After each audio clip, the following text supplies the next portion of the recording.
ನಮಸ್ಕಾರ ವೀಕ್ಷಕರೇ, ಇದು ಎಸ್ಸಿಎನ್ ಟಿವಿ ನ್ಯೂಸ್ ನೇರ ಮಾತು ನಿಖರ ಸುದ್ದಿ. ಸಿದ್ಧಸಿರಿ ಸೌಹಾರ್ದ ಸಹಕಾರಿ ಸಂಘದ ನೂತನ ಕಟ್ಟಡ ಉದ್ಘಾಟನಾ ಸಮಾರಂಭ. ತಾಳಿಕೋಟಿ ಪಟ್ಟಣದ ಸಿದ್ಧಸಿರಿ ಸೌಹಾರ್ದ ಸಹಕಾರಿ ಸಂಘದ ಸ್ವಂತ ನೂತನ ಕಟ್ಟಡವನ್ನು ಸಿದ್ಧಸಿರಿ ಸೌಹಾರ್ದ ಸಂಸ್ಥೆಯ ಅಧ್ಯಕ್ಷ ಹಾಗೂ ವಿಜಯಪುರ ನಗರ ಶಾಸಕರಾದ ಸನ್ಮಾನ್ಯ ಶ್ರೀ ಬಸನಗೌಡ ಪಾಟೀಲ್ ಯತ್ನಾಳ್ ಅವರು ಉದ್ಘಾಟಿಸಿದರು. ಉದ್ಘಾಟನಾ ಭಾಷಣದಲ್ಲಿ ಯತ್ನಾಳ್ ಅವರು 2006ರಲ್ಲಿ ಸ್ಥಾಪಿತವಾದ ಈ ಸಹಕಾರಿ ಸಂಘವು ಇಂದು ನಿಮ್ಮೆಲ್ಲರ ಸಹಕಾರದಿಂದ ಹೆಮ್ಮರವಾಗಿ ಬೆಳೆದು ರಾಜ್ಯದ ಸಹಕಾರಿ ಕ್ಷೇತ್ರದಲ್ಲಿ ನಂಬರ್ 1 ಬ್ಯಾಂಕ್ ಆಗಿದೆ. ಈ ಸಂಘವನ್ನು ಲಾಭದ ದೃಷ್ಟಿಯಿಂದ ಅಲ್ಲ, ಸಮಾಜ ಸೇವೆಯ ದೃಷ್ಟಿಯಿಂದ ಸ್ಥಾಪಿಸಲಾಗಿದೆ. ಹಲವಾರು ಸೇವಾ ಕಾರ್ಯಗಳನ್ನು ಸಂಘ ನಿರಂತರವಾಗಿ ಕೈಗೊಂಡಿದೆ ಎಂದು ಹೇಳಿದರು. ಕಾರ್ಯಕ್ರಮಕ್ಕೆ ಕೆಸರಟ್ಟಿ ಶಂಕರಲಿಂಗ ಗುರುಪೀಠದ ಪರಮಪೂಜ್ಯ ಶ್ರೀ ಸೋಮಲಿಂಗ ಮಹಾಸ್ವಾಮಿಗಳು ದಿವ್ಯ ಸಾನ್ನಿಧ್ಯ ವಹಿಸಿದ್ದರು. ಮುಖ್ಯ ಅತಿಥಿಗಳಾಗಿ ಪುರಸಭೆ ಮಾಜಿ ಅಧ್ಯಕ್ಷ ದಶರಥ ಸಿಂಗ್ ಮನಗೂಳಿ, ಖ್ಯಾತ ವೈದ್ಯ ಡಾ ವಿಜಯಕುಮಾರ್ ಕಾರ್ಚಿ, ಬಿಜೆಪಿ ಮಾಜಿ ಜಿಲ್ಲಾ ಅಧ್ಯಕ್ಷ ಆರ್ಎಸ್ ಪಾಟೀಲ್ ಕೂಚಬಾಳ, ಪುರಸಭೆ ಮಾಜಿ ಸದಸ್ಯ ನಾಗೇಶ್ ದೇಶಪಾಂಡೆ, ಅಡತ್ ಮರ್ಚೆಂಟ್ ಅಸೋಸಿಯೇಷನ್ ಅಧ್ಯಕ್ಷ ಅಶೋಕ್ ಶೆಟ್ಟಿ ವೇದಿಕೆ ಮೇಲೆ ಉಪಸ್ಥಿತರಿದ್ದರು. ಕಾರ್ಯಕ್ರಮದಲ್ಲಿ ಸಿದ್ಧಸಿರಿ ಸೌಹಾರ್ದ ಸಹಕಾರಿ ಸಂಘದ ಆಡಳಿತ ಮಂಡಳಿ ಸದಸ್ಯರು, ಪಟ್ಟಣದ ಗಣ್ಯರು ಹಾಗೂ ಯತ್ನಾಳ್ ಅವರ ಅಪಾರ ಅಭಿಮಾನಿಗಳು ಹೆಚ್ಚಿನ ಸಂಖ್ಯೆಯಲ್ಲಿ ಭಾಗವಹಿಸಿದ್ದರು. ವರದಿ ಎಸ್ಸಿಎನ್ ಟಿವಿ ನ್ಯೂಸ್, ತಾಳಿಕೋಟಿ. ಮತ್ತ ಎಲ್ಲ ಏನು ಸಮಸ್ಯೆಗಳೆಲ್ಲ ನಿವಾರಣೆ ಆಗವು. ಅದ್ರ ಜೊತೆಗೆ ನಮ್ಮ ಇಲ್ಲಿ ತಾಳಿಕೋಟಿಯಲ್ಲಿ ನಮ್ಮ ತಂಬಾಕಿಯವರೇನು ಜಮೀನು ಕೊಟ್ಟಾರ. ಮುಂದಿನ ಜೂನ್ನಿಂದ ನಮ್ಮ ತಂಬಾಕೆ ಪಬ್ಲಿಕ್ ಸ್ಕೂಲನ್ನು ಸಿದ್ದೇಶ್ವರ ಸಂಸ್ಥೆಯಿಂದ ಇಲ್ಲಿ ಪ್ರಾರಂಭ ಮಾಡ್ಲಕತ್ತೀವಿ. ಎಲ್ಲ ಡಾಕ್ಯುಮೆಂಟ್ಸ್ ಒಳಗೆ ಈಗ ರೆಡಿ ಅದು. ಇನ್ನು ADLR DDLR ಏನೇನು ಗದ್ಲಿದ್ದು ಈಗೆಲ್ಲ ಪರ್ಮಿಷನ್ ಸಿಕ್ಕಿದ. ಅಲ್ಲೇನು 3 ಎಕರೆ ಇದಲ್ರಿ, ಅದು 3 ಎಕರೆ 17 ಗುಂಟೆ ಜಾಗದಲ್ಲಿ ತಂಬಾಕಿಯವ್ರ ಹೆಸರಲ್ಲೇ ಒಂದು ಪಬ್ಲಿಕ್ ಸ್ಕೂಲನ್ನ ಇಲ್ಲಿ ಮಾಡ್ತಾಯಿದ್ದೀವಿ. ಇಲ್ಲಿ ಒಂದು 24 ತಾಸು ಔಷಧ ಅಂಗಡಿನೂ ನಾವು ಮಾಡ್ಲಕತ್ತೀವಿ. ಅಂದ್ರೆ ಏನೇನು ಸೌಲಭ್ಯ ಒಂದು ಸಂಸ್ಥೆ ಆಗಿ ಕೊಡಬೇಕು ಆ ಕೊಳ್ಳಕ್ಕೆ ಕಾರಣ ಏನಪ್ಪ ಅಂದ್ರೆ, ನೀವು ಏನು ಡೆಪಾಸಿಟ್ ಇಟ್ಟಿರ್ತಿರಲ್ಲ, ನಿಮ್ಮ ಡಿಪಾಸಿಟ್ ಸುರಕ್ಷಿತ ಜನರಿಗೆ ಸಾಲ ಕೊಡ್ತೀವಿ ನಾವು.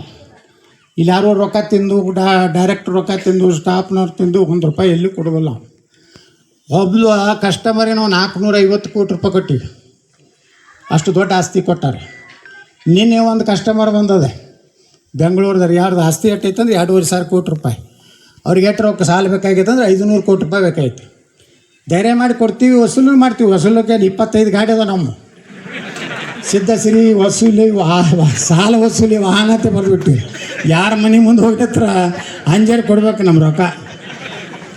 ಅದಕ್ಕೆ ವಸೂಲಿನೂ ಮಾಡ್ತೀವಿ, ಜನರ ಬಡ್ಡಿನೂ ಸರಿಯಾಗಿ ಕೊಡ್ತೀವಿ, ಮತ್ತು ಜನರಿಗೆ ಬೇಕಾಗಿದ್ದೇನು ಸರಿಯಾಗಿ ಒಂದು ಬಡ್ಡಿ ಇಟ್ಟು ಸೇರಿಗೆ ಒಂದು ಡಿವಿಡೆಂಡ್ ಕೊಟ್ಬಿಟ್ರೆ.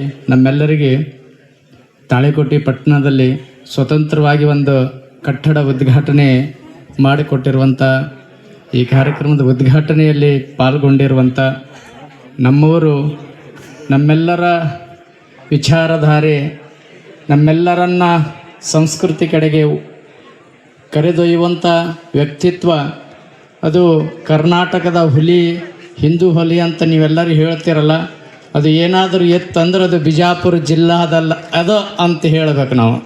ಯಾಕಂದ್ರೆ ಬಿಜಾಪುರ ಜಿಲ್ಲೆ ಬಂದಾಗ ಎಲ್ಲರಿಗೆ ಏನು ಗೊತ್ತಾಗ್ತದಂದ್ರೆ, ಜ್ಞಾನದಲ್ಲಿ ಜ್ಞಾನಯೋಗಾಶ್ರಮ ಸಿದ್ದೇಶ್ವರ ಸ್ವಾಮಿಗಳು ಗೊತ್ತಾಗ್ತಾರೆ, ಗುಮ್ಮಟದಲ್ಲಿ ಗೋಳ್ಗುಮ್ಮಟ ಗೊತ್ತಾಗ್ತದ. ಆದರೆ ಏನಾದರೂ ಹಿಂದುತ್ವ ಬಂದಾಗ ಯಾರು ಗೊತ್ತಾಗ್ತಾರೆ? ಬಸನಗೌಡ ಪಾಟೀಲ್ ಅವರು. ಅಂಥ ಪಾಟೀಲ್ ಅವ್ರಿಗೆ ಜೋರ ಚಪ್ಪಾಳ ಮೂಲಕ ನಾವು ನಮ್ಮ ತಾಳಿಕೋಟೆಯಲ್ಲಿ ಸಿದ್ಧಸಿರಿ ಬ್ಯಾಂಕ್ ಏನು 7 ಇವತ್ತು ಔಷಧ ಅಂಗಡಿ, ಅದರಲ್ಲಿ ಮತ್ತು ಡಿಸ್ಕೌಂಟ್ ಕೊಡೋದು, ಮತ್ತು 24 ತಾಸು ಸರ್ವಿಸ್ ಕೊಡೋದು, ಮತ್ತು ಡಿಸ್ಕೌಂಟ್ ಕೊಡ್ತಕ್ಕಂಥದ್ದು. ಅದರ ಜೊತೆಗೆ ಇವತ್ತು ನೀವು JSS ಸಂಸ್ಥೆ, ಈಗ ನಾವು ಆಸ್ಪತ್ರೆಗೆ ನೀವು ಹೋಗಿದ್ದೀರಿ, ಅಲ್ಲಿ ಡಯಾಲಿಸಿಸ್ ಅಲ್ಲಿ ಕೂಡ ಡಿಸ್ಕೌಂಟ್ ಮಾಡ್ತಕ್ಕಂಥದ್ದು. ಇವತ್ತು ಹೆಣ್ಣೆ ಹೆರಿಗೆ ಆಯಿತು ಅಂತಂದ್ರೆ ಅವ್ರಿಗೆ ಉಚಿತವಾಗಿ ಕೊಡ್ತಕ್ಕಂಥದ್ದು. ಹೀಗೆ ಅನೇಕ ಯೋಜನೆಗಳ ಮುಖಾಂತರ ಇವತ್ತು, ಮತ್ತು ಗೋಶಾಲೆ, ಇವತ್ತು ಶಿಕ್ಷಣ ಸಂಸ್ಥೆ, ಇದು ಎಲ್ಲದರ ಜೊತೆಗೆ ಇವತ್ತು ಉದ್ಯಮದೊಳಗೆ ಸಾವಿರಾರು ಜನರಿಗೆ ಇವತ್ತು ಉದ್ಯೋಗ ಅನ್ನೋಂಥದ್ದು ಹರಿಸಿ ಹೋಗ್ತಕ್ಕಂಥದ್ದು. ಇವತ್ತು ಯಾರ್ಯಾರು ಸಿದ್ಧಸಿರಿ ಒಳಗೆ ಅಂತಂದ್ರೆ ಪ್ರತಿನಿತ್ಯ ನಮ್ಗೆ ಗೌಡ್ರ ಜೊತೆ ನಮ್ಗೆ ಹೇಳಕ್ಕೆ ಮುಜುಗರ ಆಗ್ತದೆ ಈ ನೌಕರಿ ಒಳಗೆ ನಮ್ಗೆ ನೌಕರಿ ಕೊಡ್ಸ್ರಿ ನಮ್ಗೆ ನೌಕರಿ ಕೊಡ್ಸ್ರಿ ಅಂತ ಕೊಂಡು ಕೇಳುವಂಥದ್ದು ಎಲ್ಲೆಲ್ಲಿ ಬ್ರ್ಯಾಂಚ್ಗಳಾಗ್ತಾವಲ್ಲಿ ಎಲ್ಲ ಪಾಳೆ ಹಸ್ತಕ್ಕಂಥದ್ದು.